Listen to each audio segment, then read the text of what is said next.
Hello friends, achiever study വ്ളോഗ്സിൻ്റെ മറ്റൊരു എപ്പിസോഡിലേക്ക് എല്ലാവർക്കും സ്വാഗതം. ഡോക്ടർ മൻമോഹൻ സിംഗുമായി ബന്ധപ്പെട്ട ഡിസ്കഷൻ്റെ 5ാമത്തെ പാർട്ടാണ് ഇവിടെ ഉൾപ്പെടുത്തിയിരിക്കുന്നത്. സോ നമുക്ക് വീഡിയോയിലേക്ക് കടക്കാം. കഴിഞ്ഞ 2 ക്ലാസ്സുകളിലായി നമ്മൾ ചർച്ച ചെയ്തുകൊണ്ടിരിക്കുന്ന ടോപ്പിക്ക് ധനകാര്യ സ്ഥാപനങ്ങളാണ്. ധനകാര്യ സ്ഥാപനങ്ങളെ അവയുടെ പ്രവർത്തന തത്വങ്ങളനുസരിച്ച് ബാങ്കുകളെന്നും ബാങ്ക് ഇതര ധനകാര്യ സ്ഥാപനങ്ങളെന്നും രണ്ടായി തിരിച്ചിരിക്കുന്നു. ബാങ്കുകളുടെ അണ്ടറിൽ വരുന്ന വാണിജ്യ ബാങ്കുകൾ, സഹകരണ ബാങ്കുകൾ, വികസന ബാങ്കുകൾ, സവിശേഷ ബാങ്കുകൾ, ഇത്രയും ബാങ്കുകളെ പറ്റി നമ്മൾ ഓൾറെഡി പറഞ്ഞു കഴിഞ്ഞു. അവയുടെ എക്സാമ്പിൾസ് ആണ് ഇപ്പോൾ നമ്മൾ ചർച്ച ചെയ്തുകൊണ്ടിരിക്കുന്നത്. ഇനി നമ്മൾ അതിൽ തന്നെ പറയാനുള്ള ഒരു ബാങ്കാണ് ചെറുകിട ധനകാര്യ ബാങ്കുകൾ. എന്താണ് ചെറുകിട ധനകാര്യ ബാങ്കുകൾ അല്ലെങ്കിൽ small finance bank? Small finance bank അല്ലെങ്കിൽ ചെറുകിട ധനകാര്യ ബാങ്കുകളെ പറ്റി നമുക്ക് നോക്കാം. നിക്ഷേപങ്ങൾ സ്വീകരിക്കുക, ചെറുകിട ബിസിനസ് യൂണിറ്റുകൾ, കർഷകർ, ദുർബല വിഭാഗങ്ങൾ, അസംഘടിത മേഖലയിലെ യൂണിറ്റുകൾ തുടങ്ങിയവയ്ക്ക് വായ്പ നൽകുക എന്നതാണ് സ്മോൾ ഫിനാൻസ് ബാങ്കിൻ്റെ ധർമ്മം. എന്താണ് ഇവയുടെ ധർമ്മം? നിക്ഷേപങ്ങൾ സ്വീകരിക്കുക, ചെറുകിട ബിസിനസ് യൂണിറ്റുകൾ, കർഷകർ, ദുർബല വിഭാഗങ്ങൾ, അസംഘടിത മേഖലയിലെ യൂണിറ്റുകൾ തുടങ്ങിയവയ്ക്ക് വായ്പ നൽകുക എന്നതാണ് സ്മോൾ ഫിനാൻസ് ബാങ്ക് അല്ലെങ്കിൽ ചെറുകിട ധനകാര്യ ബാങ്കുകളുടെ ധർമ്മം എന്ന് പറയുന്നത്. ഇന്ത്യയിലെ ഒരു തരം നിച്ചു ബാങ്കുകളാണിവ. ഇന്ത്യയിലെ ആദ്യത്തെ സ്മോൾ ഫിനാൻസ് ബാങ്ക് ഏതാണ്? അത് capital small finance bank limited ആണ്. എന്താണ് ഇന്ത്യയിലെ ആദ്യത്തെ സ്മോൾ ഫിനാൻസ് ബാങ്ക് ഏതാണ്? Capital small finance bank limited ആണ്. 2016 ഈ ഒരു ബാങ്ക് സ്ഥാപിതമായത്. ഇത് പഞ്ചാബിലെ ജലന്ധറിലാണ് 2016 സ്ഥാപിതമായത്. നെക്സ്റ്റ് വൺ, കേരളത്തിലെ ആദ്യത്തെ സ്മോൾ ഫിനാൻസ് ബാങ്ക് ഏതാണ്? അത് ഇസാഫ് സ്മോൾ ഫിനാൻസ് ബാങ്ക് ആണ്. എന്താണ് കേരളത്തിലെ ആദ്യത്തെ സ്മോൾ ഫിനാൻസ് ബാങ്ക് ഏതാണ്? ഇസാഫ് സ്മോൾ ഫിനാൻസ് ബാങ്ക് ആണ്. സോ എന്താണ് ഇസാഫ് എന്ന് പറയുന്നത്? തൃശ്ശൂരിലെ മണ്ണൂത്തി ആസ്ഥാനമായി പ്രവർത്തിക്കുന്ന ഒരു സ്മോൾ ഫിനാൻസ് ബാങ്കാണ് ഇസാഫ് എന്ന് പറയുന്നത്. അപ്പം എന്താണ് ഇസാഫ് എന്ന് പറയുന്നത്? കേരളത്തിലെ ആദ്യത്തെ സ്മോൾ ഫിനാൻസ് ബാങ്കാണ് ഇസാഫ്. ഇത് തൃശ്ശൂരിലെ മണ്ണൂത്തി ആസ്ഥാനമായി പ്രവർത്തിക്കുന്ന ഒരു ബാങ്കാണ്. സ്വാതന്ത്ര്യത്തിന് ശേഷം കേരളത്തിൽ പിറവിയെടുക്കുന്ന ആദ്യത്തെ ഷെഡ്യൂൾഡ് ബാങ്കാണ് എന്തെന്ന് പറയുന്നത്? ഇസാഫ് ബാങ്ക്. എന്താണ് സ്വാതന്ത്ര്യത്തിന് ശേഷം കേരളത്തിൽ പിറവിയെടുക്കുന്ന ആദ്യത്തെ ഷെഡ്യൂൾഡ് ബാങ്കാണ് എന്ത്? ഇസാഫ് ബാങ്ക് എന്ന് പറയുന്നത്. 2015 RBI രാജ്യത്ത് ചെറുകിട ബാങ്കുകളായി പ്രവർത്തിക്കാൻ അനുമതി നൽകിയ 10 ധനകാര്യ സ്ഥാപനങ്ങളിൽ ഒന്നാണ് എന്ത്? ഇസാഫ്. ഇതാണ് 2015 RBI അല്ലെങ്കിൽ റിസർവ് ബാങ്ക് ഓഫ് ഇന്ത്യ രാജ്യത്ത് ചെറുകിട ബാങ്കുകളായി പ്രവർത്തിക്കാൻ അനുമതി നൽകിയ 10 ധനകാര്യ സ്ഥാപനങ്ങളിൽ ഒന്നാണ് ഇസാഫ്.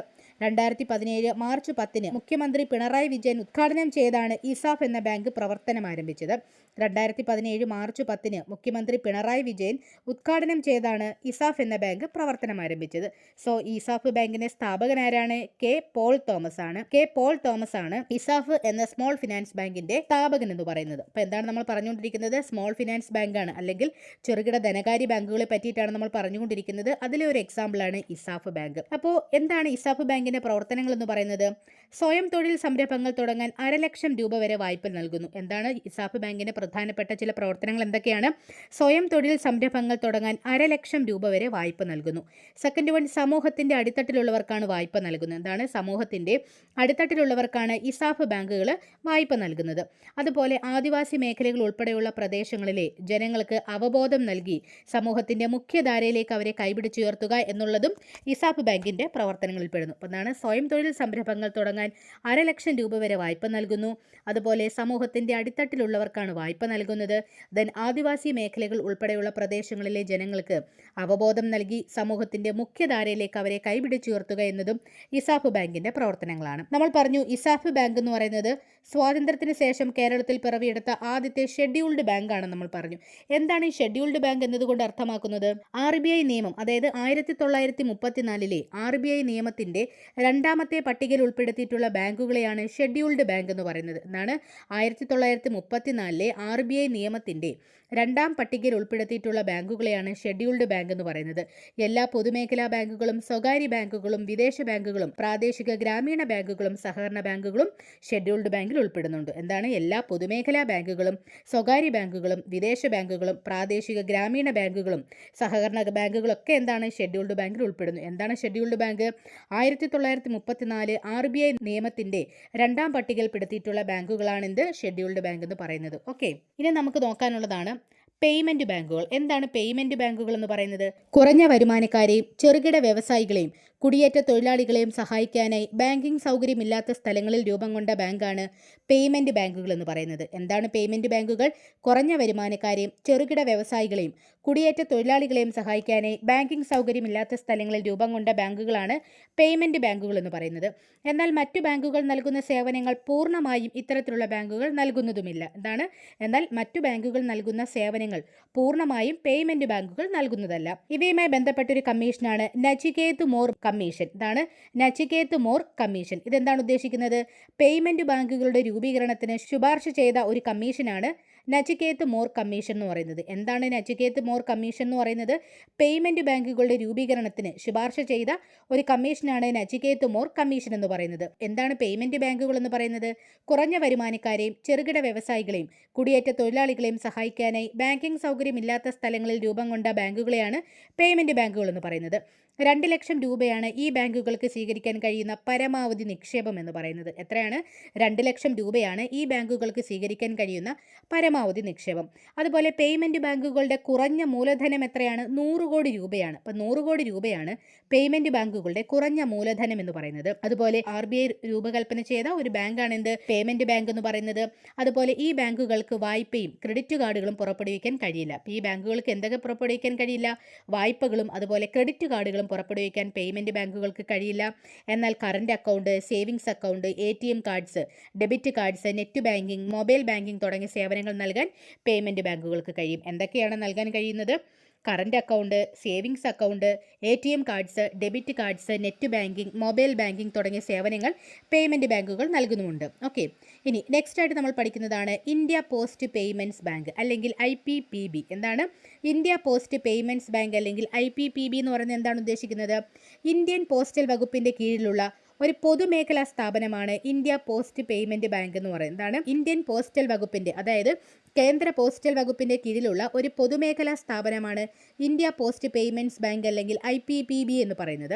രാജ്യത്തെ വിദൂര മേഖലകളിലെ ജനങ്ങൾക്ക് ധനസഹായം എത്തിക്കുന്നതിന് മുൻഗണന നൽകുക എന്നതാണ് ഇത്തരത്തിലുള്ള ബാങ്ക് കൊണ്ട് ഉദ്ദേശിക്കുന്നത്. എന്താണ്? രാജ്യത്തെ വിദൂര മേഖലകളിലെ ജനങ്ങൾക്ക് ധനസഹായം എത്തിക്കുന്നതിന് മുൻഗണന നൽകുക എന്നതാണ് IPPB എന്ന ഇന്ത്യ പോസ്റ്റ് പേയ്മെന്റ്സ് ബാങ്കിന്റെ ഉത്തരവാദിത്തം എന്ന് പറയുന്നത്. പരീക്ഷണാടിസ്ഥാനത്തിൽ IPPB സ്ഥാപിതമായ ആദ്യത്തെ നഗരങ്ങൾ എവിടേക്കാണ്?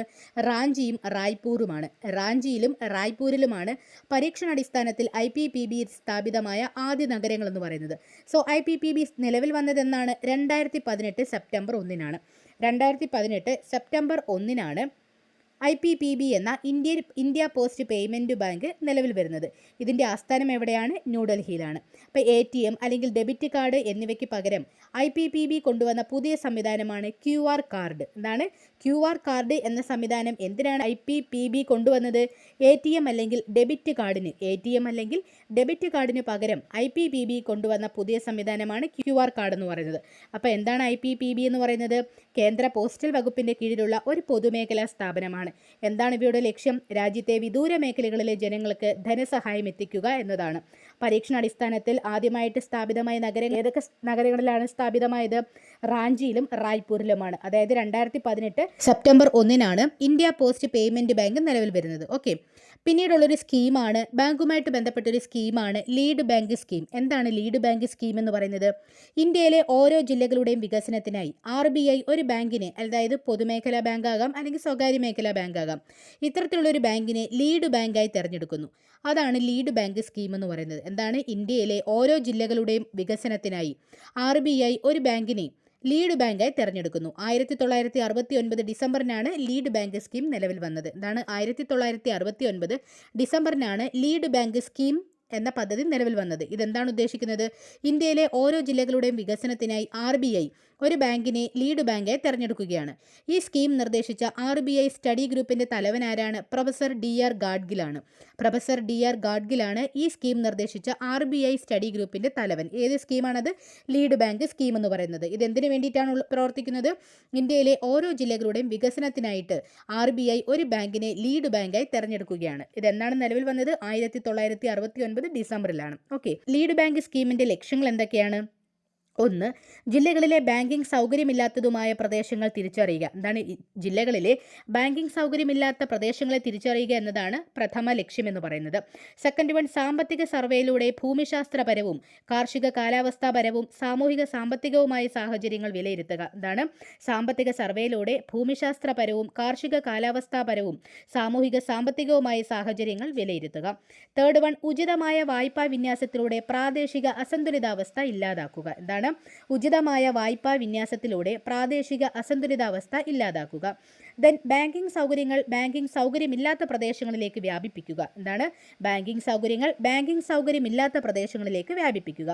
അടുത്ത എന്താണ് ഒരു ക്രെഡിറ്റ് പ്ലാനിലൂടെ വിവിധ മേഖലകളിലെ ക്രെഡിറ്റ് വിടവുകൾ പരിഹരിക്കുക. ഒരു ക്രെഡിറ്റ് പ്ലാനിലൂടെ വിവിധ മേഖലകളിലെ ക്രെഡിറ്റ് വിടവുകൾ പരിഹരിക്കുക. നെക്സ്റ്റ് വൺ, സാമ്പത്തികമായി പ്രായോഗികവും സാങ്കേതികമായി സാധ്യമായതുമായ പദ്ധതികൾ തിരിച്ചറിയുക. എന്താണ് സാമ്പത്തികമായി പ്രായോഗികവും സാങ്കേതികമായി സാധ്യമായതുമായ പദ്ധതികൾ തിരിച്ചറിയുക. ദെൻ ബാങ്കിംഗ് മേഖലയിൽ ഘടനാപരവും നടപടിക്രമപരവുമായ മാറ്റങ്ങൾ നടപ്പിലാക്കുക. എന്താണ് ബാങ്കിംഗ് മേഖലയിൽ ഘടനാപരവും നടപടിക്രമപരവുമായ മാറ്റങ്ങൾ നടപ്പിലാക്കുക. ദെൻ സാമ്പത്തികേതര സ്ഥാപനങ്ങൾക്കിടയിൽ സഹകരണം വളർത്തുക. എന്താണ് സാമ്പത്തികേതര സ്ഥാപനങ്ങൾക്കിടയിൽ സഹകരണം വളർത്തുക.